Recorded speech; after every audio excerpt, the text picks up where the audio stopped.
कहानी की शुरुआत 4 रग्बी प्लेयर्स से होती है जो मछली पकड़ने के लिए समंदर में निकले थे, लेकिन जब वापस लौटने का वक्त आया तो करीब 50 मीटर दूर उनका एंकर समुद्र की तलहटी में बुरी तरह फंस गया। वो महंगा एंकर छोड़ना नहीं चाहते थे, इसलिए कप्तान ने सबको मिलकर खींचने को कहा। चारों प्रोफेशनल एथलीट अपनी पूरी ताकत लगाकर रस्सी खींचने लगे।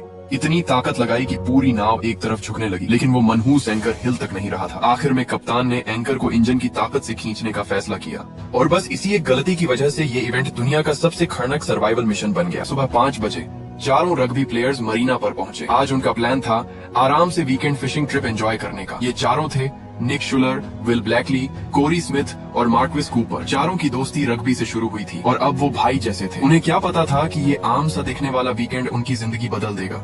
विल पहली बार समंदर में जा रहा था, इसीलिए वो बहुत एक्साइटेड। उसने पूछा कि क्या समंदर बहुत उछाल मारेगा। मार्क्विस ने कहा थोड़ा बहुत हो सकता है, क्योंकि वो तूफान आने से पहले फिशिंग स्पॉट पर पहुंचना चाहता है। तूफान शब्द सुनते ही विल चौकन्ना हो गया। उसने पूछा कैसा मौसम है। मार्क्विस ने सच बताया कि एक बड़ा तूफान आ रहा है, लेकिन उसने टाइमिंग कैलकुलेट कर ली है। वो लोग दोपहर 3-4 बजे तक फिशिंग खत्म कर लेंगे और शाम से पहले लौट आएंगे। खराब मौसम, देर रात आएगा। प्लान सुनकर विल थोड़ा शांत हुआ, लेकिन उसके मन का डर पूरी तरह खत्म नहीं हुआ। कोरी ने एक वाटरप्रूफ बैग निकाला और सबको कहा अपने फोन उसमें रख दो। उसने कहा कि समुद्री नमक फोन खराब कर सकता है और कुछ मील दूर जाने के बाद वैसे भी सिग्नल नहीं मिलेगा।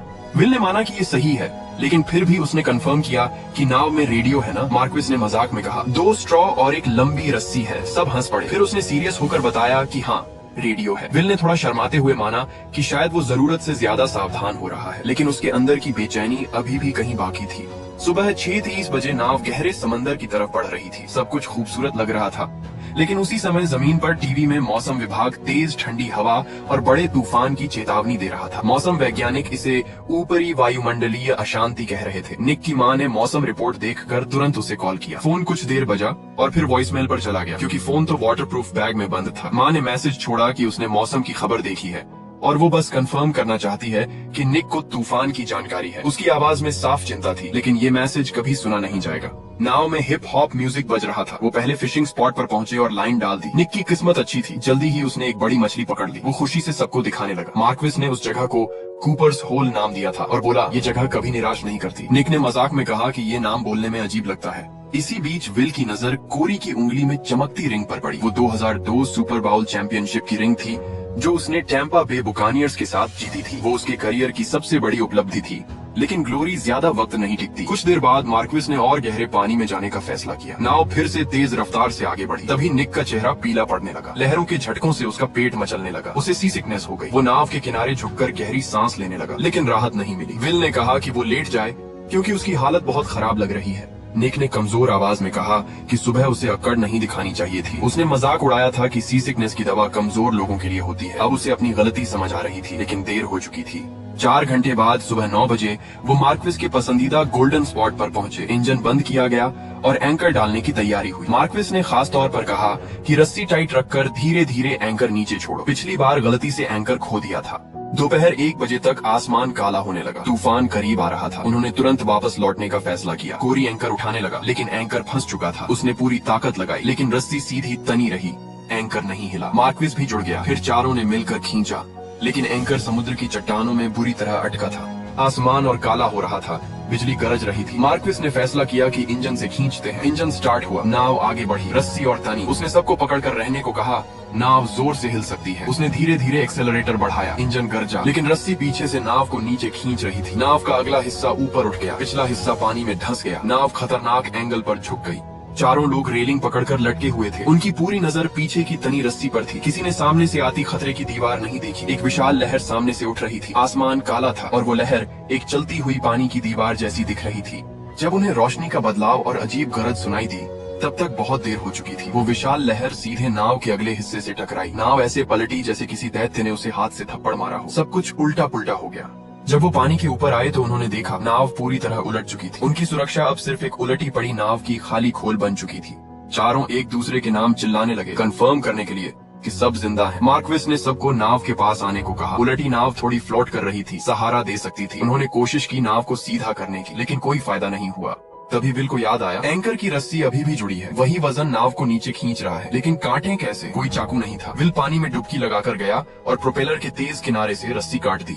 रस्सी कटने के बाद भी हालत ज्यादा नहीं बदले। नाव अब भी उलटी ही थी। लगभग 30 मिनट तक समुद्र में भटकने के बाद मार्क्विस के दिमाग में एक नया प्लान आया। उसने कहा कि जो रस्सी अभी काटी है उसे नाव के एक साइड में बांधकर सब मिलकर खींचते हैं, शायद रस्सी के सहारे नाव को पलट सके। सुनने में प्लान ठीक लगा तो चारों फिर जुट गए। उसी समय जमीन पर तूफान तेज होता जा रहा था। मौसम विभाग बता रहा था कि ये तूफान सेकंड कैटेगरी हरिकेन की ताकत तक पहुंच सकता है। पाउला ने फिर से निक को फोन किया, लेकिन इस बार भी सीधा वॉइसमेल। उसने मैसेज छोड़ा कि तूफान बहुत खतरनाक लग रहा है और उम्मीद है वो लोग लौट रहे होंगे। उसकी आवाज में डर साफ था, लेकिन वो मैसेज भी कभी नहीं सुना जाएगा क्योंकि फोन समंदर में बंद पड़े थे। उलटने के करीब 5 घंटे बाद चारों को समझ आ गया कि नाव सीधी करना लगभग नामुमकिन है। नाव भारी थी और ठंडे पानी में उनकी ताकत तेजी से खत्म हो रही थी। हर कोशिश में एनर्जी जा रही थी और इस बर्फ जैसे ठंडे पानी में ताकत ही जिंदगी थी। धीरे धीरे सबको मानना पड़ा कि वो इस नाव को नहीं पलट सकते। अब नया रास्ता ढूंढना था। मार्क्विस ने खुद को शांत किया और सोचा कि नाव से क्या क्या काम की चीजें निकाली जा सकती हैं। उसने याद दिलाया कि नाव में एक कूलर है जिसमें खाना और पानी है और वो शायद रस्सी से बंधा होगा। विल ने तुरंत पूछा, लाइफ जैकेट कहाँ है? मार्क्विस ने बताया कि केबिन के बाईं तरफ वाले स्टोरेज में है। विल बोला, वो जाकर निकालता है। लेकिन मार्क्विस ने एक बड़ी समस्या बताई। अगर केबिन खोला तो पानी अंदर भर जाएगा और नाव जल्दी डूब सकती है। ये बहुत मुश्किल फैसला था। नाव को जितना हो सके तैरते रहने देना या रिस्क लेकर लाइफ जैकेट निकालना। थोड़ी देर सोचने के बाद सबने समझ लिया, नाव तो देर सवेर डूब ही जाएगी, लेकिन लाइफ जैकेट अभी चाहिए। बिना उसके वो ठंडे पानी में रात तक नहीं टिक पाएंगे। मार्क्विस ने खुद जाने का फैसला किया। कप्तान होने के नाते वो जिम्मेदारी ले रहा था, लेकिन दिक्कत ये थी कि उसने मोटे कपड़े पहन रखे थे जिनसे वो पानी में डूब नहीं पा रहा था। उसने शर्ट उतार दी, भले इससे उसे और ठंड लगे। गहरी सांस लेकर वो पानी में डूब गया। इस बार वो सफल हुआ। अंधेरे पानी में टटोलते हुए उसने केबिन का हैंडल पकड़ा। ऊपर बाकी तीनों ने महसूस किया कि नाव थोड़ी और नीचे जा रही है, लेकिन कुछ ही पल में वो रुक गई। थोड़ी देर बाद मार्क्विस पानी से बाहर आया, हाथ में लाइफ जैकेट लिए। तीनों ने राहत की सांस ली। फिर वो दोबारा गया और 2 और लाइफ जैकेट निकाल लाया। थोड़ा आराम करने के बाद वो तीसरी बार गया और इस बार फ्लेयर गन लेकर आया। ये असली उम्मीद थी। फ्लेयर मतलब सिग्नल भेजने का मौका। अगर कोई जहाज पास से गुजरा तो शायद देख ले। अब केबिन में लगभग 15 बोतल पानी बची थी। अगर वो मिल जाती तो वो ज्यादा देर टिक सकते थे। इस बार कोरी ने कहा कि वो जाएगा, लेकिन जैसे ही वो नीचे गया कुछ सेकंड में वापस आ गया। उसने घबराकर कहा कि उसे कुछ दिख नहीं रहा, पानी बहुत ठंडा है, वो दोबारा नहीं जाएगा। तभी दूर से एक आवाज आई, जहाज का हॉर्न। चारों अचानक जोश में चिल्लाने लगे। उन्होंने हाथ हिलाए, फ्लेयर जलाया। वो पागलों की तरह चिल्ला रहे थे, उम्मीद कर रहे थे कि जहाज उन्हें देख ले, लेकिन जहाज अपनी दिशा में चलता रहा। हॉर्न की आवाज धीरे धीरे दूर होती गई। जहाज अंधेरे और तूफान में गायब हो गया। उनकी आवाजें धीरे धीरे थम गईं। कुछ पल पहले की उम्मीद अब फिर से खालीपन में बदल गई थी। अचानक निक को याद आया, उसका बैग, उसमें फोन है। अगर वो बैग मिल जाए तो शायद कॉल कर सकें। ये सोचकर सबके अंदर फिर उम्मीद जगी। निक ने कहा उसे थोड़ा आराम चाहिए ताकि शरीर थोड़ा गर्म हो जाए, फिर वो डुबकी लगाएगा। इसी बीच माहौल थोड़ा हल्का करने के लिए विल ने मजाक किया। उसने कोरी से पूछा कि क्या इससे भी बुरा कुछ हो सकता है, जैसे पिछले साल डेट्रॉइट की टीम का 0-60 का रिकॉर्ड। सब थके हुए थे, फिर भी हल्की सी हंसी निकल गई। कोरी बोला कि शायद ये पहली बार है जब वो कहेगा कि काश वो अभी डेट्रॉइट में होता। जमीन पर पाउला और निक की माँ फोन पर बात कर रही थी। दोनों परेशान थीं क्योंकि किसी से संपर्क नहीं हो पा रहा था। आखिर उन्होंने पुलिस को कॉल करने का फैसला किया। समंदर में निक ने ताकत जुटाई और डुबकी लगाकर बैग निकाल लाया। तीनों खुश हो गए। उन्होंने फोन निकाले और कॉल करने की कोशिश की, लेकिन कोई सिग्नल नहीं। निक गुस्से और निराशा में चिल्लाया, 911 तो हर जगह लगना चाहिए ना, सैटेलाइट वगैरह कुछ नहीं होता। लेकिन सच ये था कि समंदर के बीचों बीच उनका फोन बेकार था। आधुनिक दुनिया का सबसे जरूरी उपकरण यहाँ सिर्फ एक बंद डिब्बा बन चुका था। मार्क्विस ने कहा, फोन बंद कर दो, अगर सिग्नल नहीं है तो बैटरी बचानी होगी, शायद बाद में कहीं सिग्नल मिल जाए। उधर पुलिस को रिपोर्ट मिल चुकी थी। मरीना में एक पिकअप ट्रक मिला था जिसके पीछे खाली ट्रेलर था। शक था कि वो लोग समंदर में फंस गए हैं। कोस्ट गार्ड को खबर दे दी गई थी। सर्च ऑपरेशन शुरू हो चुका था, लेकिन समंदर में फंसे चारों को ये नहीं पता था कि मदद रास्ते में है। रात गहराने लगी। मार्क्विस की हालत बिगड़ने लगी। उसका शरीर बुरी तरह कांप रहा था, दांत किटकिटा रहे थे। वो बोल भी मुश्किल से पा रहा था कि उसे बहुत ठंड लग रही है। निक ने उसे समझाया कि अभी ठंड लगना अच्छा संकेत है, इसका मतलब है शरीर अभी भी लड़ रहा है। असली खतरा तब है जब इंसान को ठंड महसूस होना बंद हो जाए। तब शरीर का तापमान खतरनाक स्तर तक गिर चुका होता है और दिमाग गलत सिग्नल देने लगता है। उन्होंने खुद को मोटिवेट करने के लिए ट्रेनिंग के दौरान चिल्लाया जाने वाला नारा दोहराया। वो नारा अब सिर्फ शब्द नहीं था, बल्कि जिंदा रहने की जिद थी। तभी कोरी ने देखा कि बारिश रुक गई है। निक ने कहा, शायद भगवान ने सुन ली। लेकिन उसी वक्त दूर से एक अजीब सी गड़गड़ाहट सुनाई दी। ये बिजली की आवाज नहीं थी, कुछ बड़ा उनकी तरफ आ रहा था। चारों ने ध्यान से सुना। आवाज तेज होती जा रही थी और फिर उन्होंने देखा। चारों ने कान खड़े कर लिए। वो अजीब सी गड़गड़ाहट लगातार तेज होती जा रही थी। ये आवाज बिजली की नहीं थी, कुछ अलग थी, जैसे कोई बहुत बड़ी चीज पानी को चीरते हुए उनकी तरफ आ रही हो। कोरी ने भी साफ सुना। सबने सांस रोक ली और अंधेरे में देखने की कोशिश करने लगे कि आखिर ये आवाज कहाँ से आ रही है। समंदर की सतह पर हलचल बढ़ने लगी थी। दूर पानी के ऊपर कुछ भारी सा हिलता हुआ दिख रहा था। गड़गड़ाहट अब और पास आ चुकी थी। लहरों का पैटर्न भी बदलने लगा था, जैसे कोई ताकतवर चीज पानी को धकेल रही हो। चारों पूरी तरह चौकन्ने हो गए। उनकी धड़कनें तेज हो गईं। ठंड, थकान और डर के बीच वो समझने की कोशिश कर रहे थे कि आखिर सामने क्या है। गड़गड़ाहट अब बिल्कुल पास आ चुकी थी। तभी एक बहुत बड़ी लहर दीवार की तरह पूरी तबाही लेकर उनकी तरफ दौड़ी। उसका जोर इतना भयानक था कि चारों को नाव से अलग अलग दिशाओं में उछालकर फेंक दिया। दुनिया फिर से घूमने लगी। ऊपर नीचे सब उल्टा पुल्टा हो गया। चारों तरफ से समुद्र का पानी टूट कर आया और सब कुछ निगल गया। कानों में बस टेढ़ी मेढ़ी चीखों की आवाज गूंज रही थी, जो पानी के अंदर दबकर अजीब और दूर सी लग रही थी। चारों अलग अलग जगह पर समंदर की सतह पर तैर रहे थे। हर कोई अंधेरे में छटपटा रहा था, एक दूसरे को ढूंढने की कोशिश कर रहा था, उस पलटी हुई नाव को ढूंढने की कोशिश कर रहा था जो अब उनका इकलौता सहारा थी। अचानक विल चिल्लाया कि उसे नाव दिख रही है। निक पूरी ताकत लगाकर उसकी दिशा में तैरने लगा। कुछ मिनटों की तलाश जो घंटों जैसी लग रही थी, उसके बाद चारों किसी तरह फिर से नाव तक पहुंच गए और दोबारा साथ इकट्ठा हो गए। तभी विल दर्द से कराह उठा। उसकी टांग किसी चीज से कट गई थी और खून बह रहा था। उसी वक्त एक और बड़ी लहर आकर उन पर गिरी। उधर तट रक्षक अधिकारी क्रूज को अभी तक कोई आधिकारिक रिपोर्ट नहीं मिली थी, लेकिन बंदरगाह पर एक गाड़ी खड़ी मिली जिसके पीछे खाली बोट ट्रेलर लगा था। पार्किंग में वहीं एकमात्र गाड़ी बची थी। कोई इमरजेंसी सिग्नल नहीं आया था, न ही कोई SOS बीकन। क्रूज ने हालात को समझने की कोशिश की। तूफान दोपहर से ही अंदर की तरफ बढ़ रहा था। ऐसे तापमान में अगर कोई पानी में गिर जाए तो उसके जिंदा रहने का समय बहुत सीमित होता है।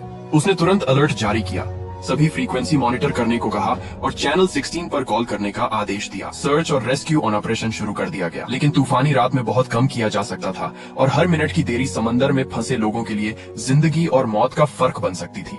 समंदर में हालात और खराब होते जा रहे थे। बड़ी बड़ी लहरें बार बार उठती, चारों को नाव से गिरा देती और वे फिर तैरकर वापस चढ़ने की कोशिश करते। हर बार की टक्कर उनकी ताकत खत्म कर रही थी। हर बार नाव पर चढ़ना पहले से ज्यादा मुश्किल होता जा रहा था। अचानक कोई चिल्लाया कि नीचे कुछ बहुत बड़ा है, जैसे कोई विशाल जानवर। माहौल में घबराहट भर गई। मार्क्विस की प्रतिक्रिया बहुत कमजोर थी। वह कांपती आवाज में बोल रहा था।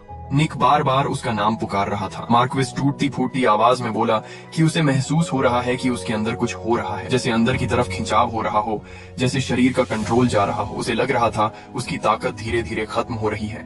निक ये सब सुनना नहीं चाहता था। उसने जोर से उसे रोका और कहा, ऐसी हार मानने वाली बातें मत करो, सबको डटे रहना होगा। लेकिन मार्क्विस बहुत कमजोर आवाज में कहता रहा कि अगर उसे यहीं मरना है तो ये शायद उसकी किस्मत है। नमकीन समुद्र ही उसकी जगह है। उसने सुबह कहा था कि समुद्र उसे सुकून देता है, घर जैसा एहसास देता है। शायद यही उसका असली घर है। उसकी आवाज और कमजोर हो गई। उसकी आंखें खाली होने लगी। अचानक उसकी आंखों में हल्की चमक आई। वह कहीं देखने लगा और बुदबुदाया कि उसे अपनी बेटी दिख रही है, जैसे वह मुस्कुरा रही हो, हाथ बढ़ाकर उसे गले लगाने आ रही हो।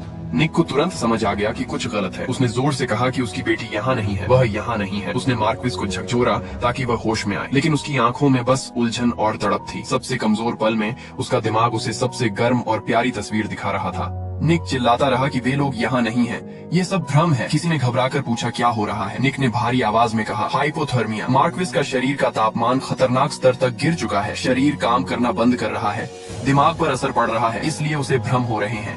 निक ने कहा, उसे गर्मी चाहिए, शरीर की गर्मी। वे सब उसे घेर कर अपने शरीर की गर्मी से उसे गर्म रखने की कोशिश करें। यही अभी उनका इकलौता रास्ता है। चारों एक साथ सटकर खड़े हो गए, मार्क्विस को बीच में लेकर। ठंडे पानी में खड़े होकर वे अपनी बची खुची गर्मी उसे देने की कोशिश कर रहे थे, लेकिन उनकी खुद की गर्मी भी तेजी से खत्म हो रही थी। वे उसे कितना बचा सकते थे। रात लंबी थी, तूफान जारी था, उनकी जिंदगी की लौ धीरे धीरे बुझ रही थी। मार्क्विस सबसे पहले खतरे में पड़ा था, लेकिन सब जानते थे अगर हालात नहीं बदले तो बाकी भी ज्यादा देर नहीं टिकेंगे। अंधेरे और ठंड में चारों पूरी ताकत से साथ चिपके रहे, आखिरी हिम्मत से प्रकृति की बेरहमी के खिलाफ लड़ते हुए। उन्हें नहीं पता था सुबह आएगी या नहीं, बचाव दल उन्हें ढूंढ पाएगा या नहीं। इस पल तक वे जिंदा थे, वे अभी भी लड़ रहे थे। उधर जमीन पर पावला ने फिर से निक को मैसेज छोड़ा कि उसे बहुत चिंता हो रही है। उसने बताया कि पार्किंग में मार्क्विस की ट्रक ही अकेली खड़ी मिली है। वह खुद को समझाने की कोशिश कर रही थी कि शायद चारों दोस्त कहीं बैठकर शराब पी रहे हों और फोन बंद हो गया हो। निक की माँ भी बेचैनी से इंतजार कर रही थी।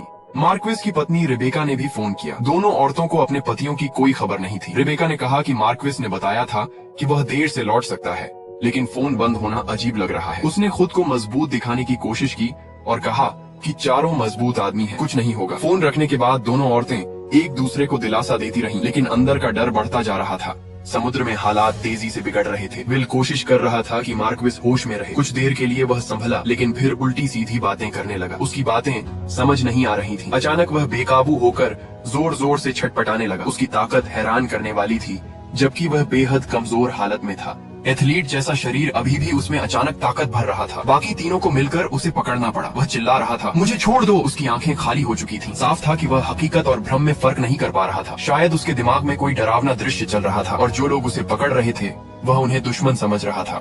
उधर तटरक्षक दफ्तर में रिपोर्ट आई कि रेबेका का फोन आया है। उसने बताया कि उसका पति मार्क्विस और उसके 3 दोस्त सुबह समुद्र में गए थे और तब से लापता हैं। यह सुनकर क्रूज को पता चला कि मार्क्विस और कोरी पहले प्रोफेशनल फुटबॉल खिलाड़ी रह चुके हैं। 4 ताकतवर आदमी करीब 110 किलोमीटर दूर गहरे समुद्र में भयानक तूफान में फंसे हुए। सूरज डूब चुका है और कोई सिग्नल नहीं। क्रूज ने गंभीर आवाज में कहा कि हाइपोथर्मिया सबसे डरावनी मौत होती है, खासकर उन लोगों के लिए जिनके शरीर में चर्बी कम होती है। शरीर का तापमान 35 डिग्री से नीचे जाते ही नसें सिकुड़ने लगती हैं, मांसपेशियां जवाब देने लगती हैं, दिमाग पर असर होता है, भ्रम और पागलपन शुरू हो जाता है और अंत में शरीर पूरी तरह हार मान लेता है। उसने तुरंत स्थिति को डिस्ट्रेस यानी गंभीर खतरे में बदल दिया। फिक्स्ड विंग विमान और ब्लैक हॉक हेलीकॉप्टर तुरंत उड़ान भरने लगे। रेबेका से जीपीएस रिकॉर्ड मंगवाया गया ताकि उनके मछली पकड़ने वाले इलाके की लोकेशन मिल सके। इंजन की गड़गड़ाहट के साथ रेस्क्यू प्लेन अंधेरे और खतरनाक समुद्र की ओर उड़ गए। समुद्र में फिर बारिश शुरू हो गई। निक को अचानक एहसास हुआ कि यह एक मौका है। उसने चिल्लाकर मार्क्विस से कहा, मुंह खोलो और बारिश का पानी पियो। उसी समय उसने महसूस किया कि कोरी का दिल बहुत तेज धड़क रहा है, जैसे छाती से बाहर निकल आएगा। यह भी हाइपोथर्मिया का असर था।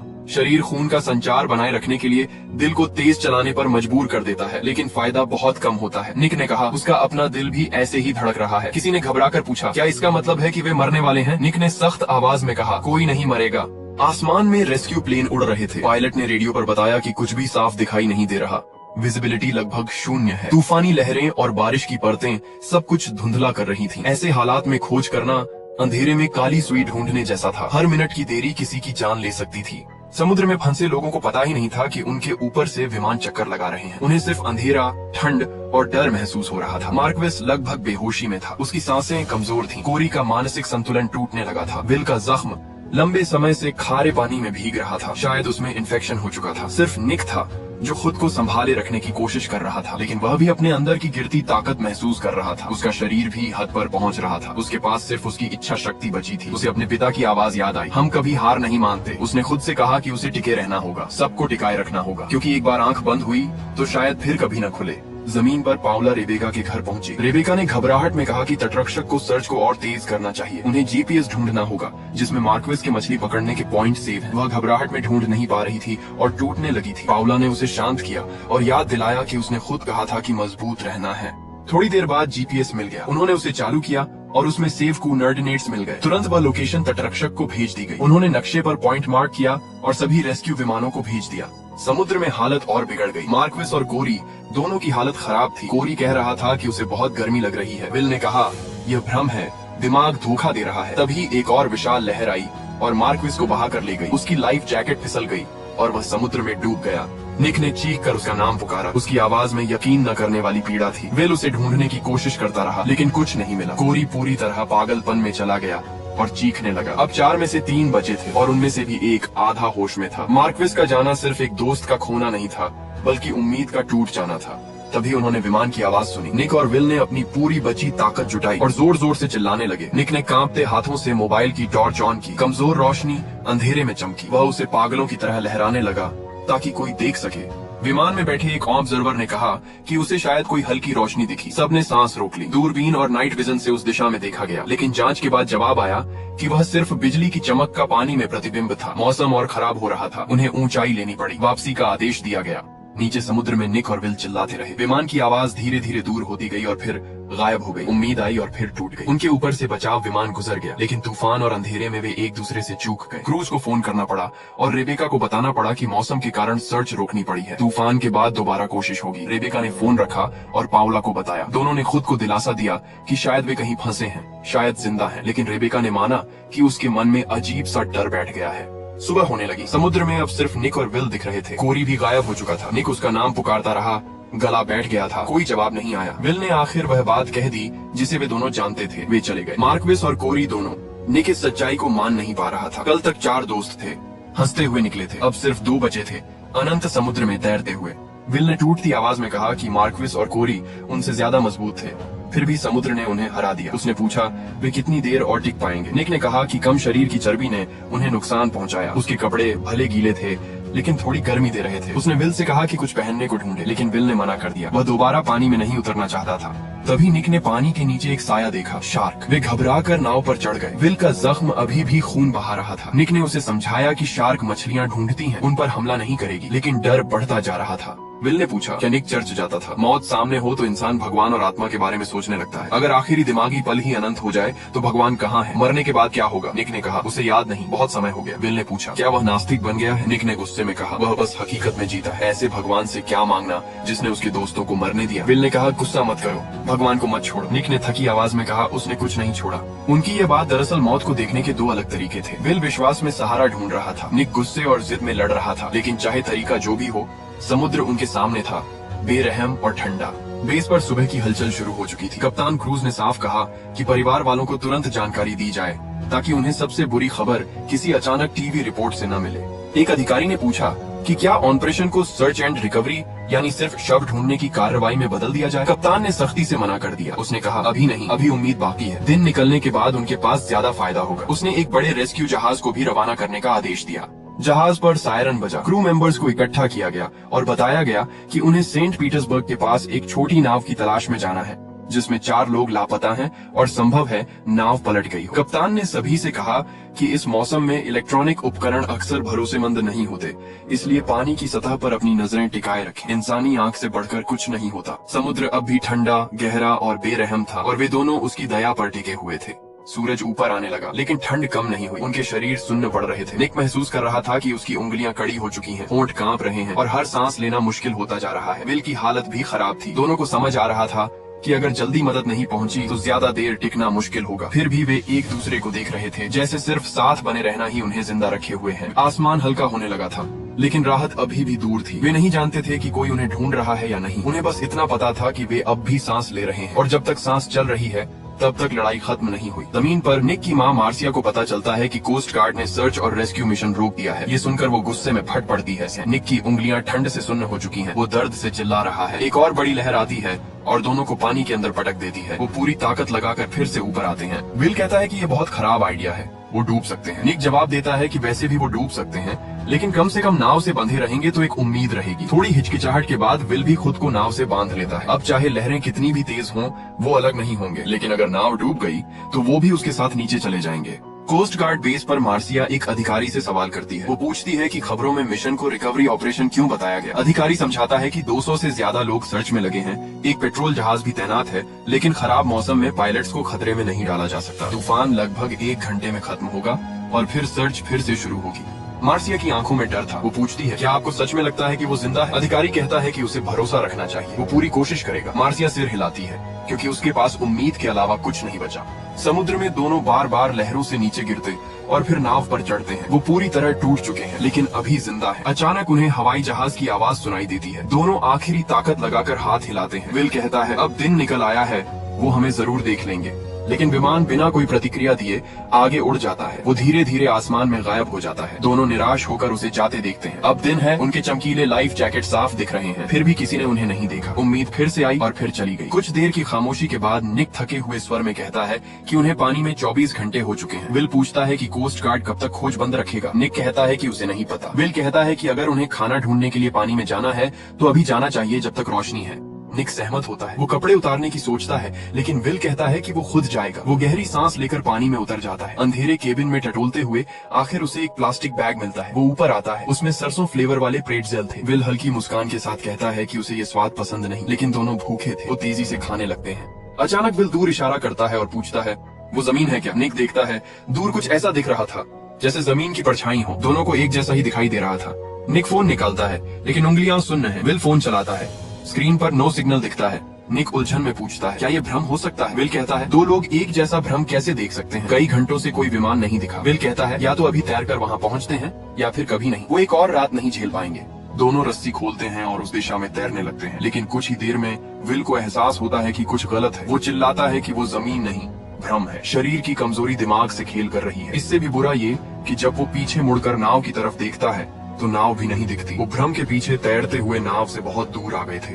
दोनों एक दूसरे का नाम चिल्लाते हैं। अंधाधुंध पानी में तैरते हुए उलटी पड़ी नाव ढूंढने की कोशिश करते हैं। आखिरकार निक नाव ढूंढ लेता है और उसे चिपक जाता है। वो विल को पुकारता रहता है। थोड़ी देर बाद विल भी नाव तक पहुंच जाता है। दोनों फिर से साथ हो जाते हैं। कोस्ट गार्ड बेस पर कैप्टन क्रूज लगातार सर्च ऑपरेशन को कोऑर्डिनेट कर रहा था, लेकिन अब तक कोई टारगेट नहीं मिला था। रिपोर्ट आई कि उन्होंने 66 नॉटिकल माइल तक सर्च कर लिया है और अंधेरा होने तक जारी रखेंगे। समुद्र की सतह पर कुछ भी नजर नहीं आ रहा था। वो लोग अब 30 घंटे से समुद्र में भटके हुए थे। समुद्र में निक देखता है कि विल बहुत ज्यादा शांत हो गया है। वो पूछता है, तू ठीक है ना? विल बिखरी हुई आवाज में कहता है कि वो बस सोच रहा है। वो सोच रहा था कि नाव अभी तक पूरी तरह डूबी क्यों नहीं है। वो ये भी सोच रहा था कि अगर उसकी मौत हो गई तो लोग उसकी फ्यूनरल में क्या कहेंगे। यहाँ तक कि उसे शक होने लगता है कि क्या उसकी लाश कभी मिलेगी भी या नहीं। विल का दिमाग अब ठीक से काम नहीं कर रहा था। वो बुदबुदाने लगता है कि उसे उस लड़की से शादी कर लेनी चाहिए थी और उसे 1.5 कैरेट की डायमंड रिंग दिलानी चाहिए थी। वो कल्पना करने लगता है कि अगर उसने उससे शादी की होती तो वो इस ट्रिप पर जाने से मना कर देती। तब वो अभी घर पर होता, उसके साथ बच्चों की प्लानिंग कर रहा होता। विल कमजोर आवाज में निक से कहता है कि क्या वो उसके माता पिता को कुछ बता सकता है। वो पूरे वाक्य भी नहीं बना पा रहा था, बस बार बार यही कह रहा था, मेरी मम्मी को बता देना। निक मना कर देता है। वो कहता है कि वो उसके माता पिता को कुछ नहीं बताएगा क्योंकि विल खुद जाकर बताएगा, लेकिन विल बार बार वही दोहराता रहता है। फिर अचानक वो कहता है कि उसे बहुत गर्मी लग रही है, उसे ठंड नहीं लग रही। वो कहता है कि बस थोड़ा और गर्म होना चाहता है। निक समझ जाता है कि ये हाइपोथर्मिया का आखिरी स्टेज है। जब इंसान को ठंड की जगह गर्मी महसूस होने लगे तो इसका मतलब होता है कि दिमाग ने शरीर के तापमान को समझना बंद कर दिया है। मौत बहुत करीब होती है। विल अपने कपड़े उतारने लगता है। निक पूरी ताकत से उसे रोकता है और चिल्लाता है कि ऐसा मत कर। तभी एक और बड़ी लहर आती है और विल को पानी में बहा ले जाती है। निक रस्सी पकड़कर पूरी ताकत से उसे वापस खींच लेता है, लेकिन तब तक विल बेहोश हो चुका था। एक और जबरदस्त लहर आती है। इस बार विल का शरीर लहरों में खो जाता है और अंधेरे समुद्र में गायब हो जाता है। निक जोर जोर से विल का नाम चिल्लाता है, लेकिन जवाब में सिर्फ समुद्र की आवाज आती है। विल चला गया था, मार्क्विस चला गया था, कोरी भी चला गया था। कभी 4 जिगरी दोस्त थे, अब सिर्फ निक अकेला बचा था, अंधेरे समुद्र में तैरता हुआ। वो गुस्से में आसमान की तरफ चिल्लाता है, गालियां देता है, अपने अंदर का सारा दर्द, गुस्सा और बेबसी बाहर निकाल देता है। वो खुद से पूछता है, मैं ही क्यों जिंदा बचा, बाकी तीनों क्यों चले गए। उसके दिमाग में उसके पिता की आवाज गूंजती है, हारने वालों में कभी शामिल मत होना। लेकिन इस पल निक को समझ नहीं आ रहा था कि वो किसके लिए लड़ रहा है। उसके सारे दोस्त मर चुके थे, वो अकेला समुद्र में था। रेस्क्यू शायद कभी नहीं आने वाला था, लेकिन वो अब भी जिंदा था। वो अभी सांस ले रहा था। जब तक सांस बाकी है उसे लड़ते रहना होगा। वो ये अपने 3 दोस्तों का कर्ज मानता है। उसे जिंदा रहना होगा ताकि वो उनकी कहानी दुनिया तक पहुंचा सके, ताकि उनके घर वालों को पता चले कि उन्होंने आखिरी सांस तक कितनी बहादुरी से लड़ाई लड़ी।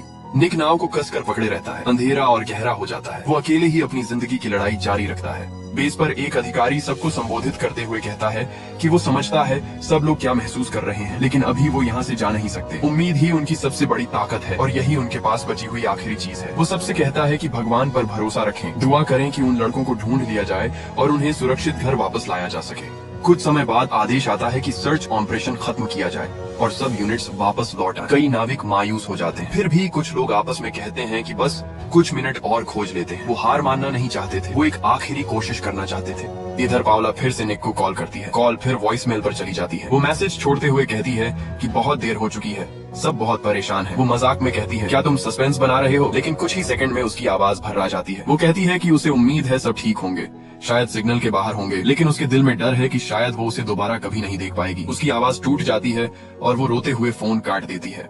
मार्सिया उसके पास आती है और उसे गले लगा लेती है। मार्सिया कहती है कि उसे यकीन है निक जिंदा है। वो महसूस कर सकती है कि वो कहीं ना कहीं अभी भी बाहर है। वो कहती है कि चलो दोनों मिलकर उससे बात करते हैं दिल से, ताकि वो जहाँ भी हो उसे लगे कि वो अकेला नहीं है। दोनों औरतें एक दूसरे को पकड़कर रोती हैं और खुले समुद्र की तरफ दुआ करती हैं। समुद्र में निक अब पूरी तरह थक चुका है। वो कभी होश में होता है, कभी आधा बेहोश। समुद्र की आवाज पागलों की तरह उसके चारों तरफ गूंज रही है। वो खाली समुद्र की तरफ चिल्लाता है, लेकिन उसकी आवाज बेकार जा रही है।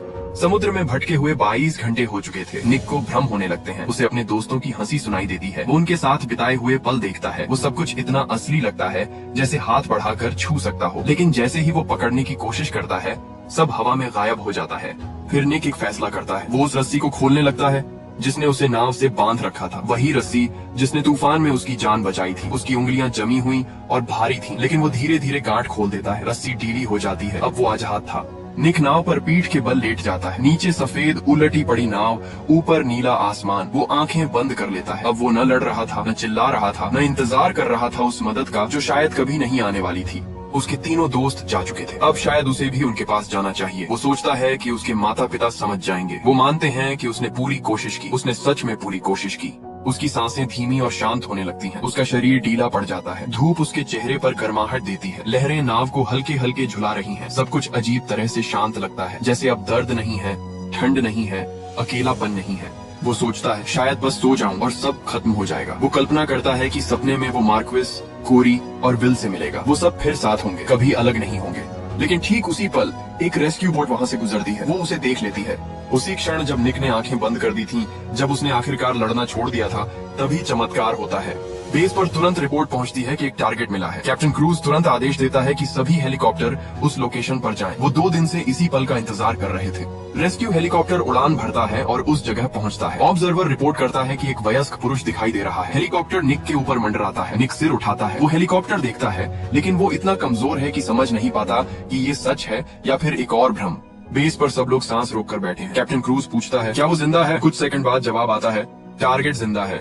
लेकिन कैप्टन खुश नहीं होता। वो तुरंत पूछता है कि बाकी 3 कहाँ हैं? वो कहता है कि सर्च जारी रहनी चाहिए, उन्हें बाकी तीनों को भी ढूंढना है। निक को ऊपर खींच लिया जाता है। उससे पूछा जाता है उसका नाम क्या है। वो भारी और टूटी आवाज में कहता है, मेरा नाम निक है। ये नाम रेडियो के जरिए बेस तक पहुंचता है। मार्सिया का फोन बजता है। वो कॉल उठाती है और जोर से चिल्ला पड़ती है। वो और पाउला एक दूसरे को गले लगाकर रोने लगती है। लेकिन दूसरी तरफ एक और घर में फोन बजता है। वहाँ कोई कॉल नहीं उठाता, क्योंकि वहाँ पहले ही समझ आ चुका था कि उनका अपना वापस नहीं आ रहा। हेलीकॉप्टर सुरक्षित जगह की ओर उड़ जाता है। नीचे सफेद उलटी पड़ी नाव समुद्र में तैरती रह जाती है। वही नाव जिसने 4 दोस्तों की हंसी, डर, हिम्मत और आखिरी पल देखे थे, अब वो अकेली तैर रही थी, इस दुखद कहानी की गवाह बनकर। सर्च कई दिन तक जारी रहती है, लेकिन मार्क्विस, कोरी और विल कभी नहीं मिलते। समुद्र ने उन्हें अपने अंदर समा लिया था। निक अकेला सर्वाइवर था, वही अकेला इंसान जो उस समुद्र की कहानी सुना सकता था। वो बच गया, लेकिन एक मायने में उसका एक हिस्सा हमेशा उस समुद्र में ही रह गया। उसके 3 दोस्तों की मुस्कान, उनकी हिम्मत, उनकी आखिरी लड़ाई, ये सब उसकी जिंदगी का हिस्सा बन गए। वो जिंदा है ताकि वो उन्हें याद रख सके, ताकि दुनिया जान सके कि उन्होंने आखिरी सांस तक कैसे लड़ाई लड़ी। ये सिर्फ सर्वाइवल